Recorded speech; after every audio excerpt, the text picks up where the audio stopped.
সবই আজ পর হইলাম আমি।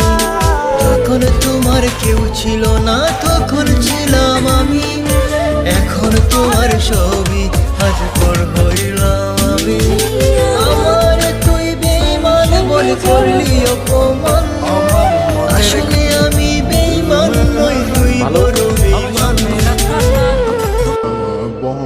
আমার আব্বার একটাই কথা, ও বন্ধুরে তুই ছলো না বই, কোন দোষেতে আমার সাথে করলি বেঈমানি। ও বন্ধু, ও বন্ধুরে তুই ছলো না বই, কোন দোষেতে আমার সাথে করলি বেঈমানি।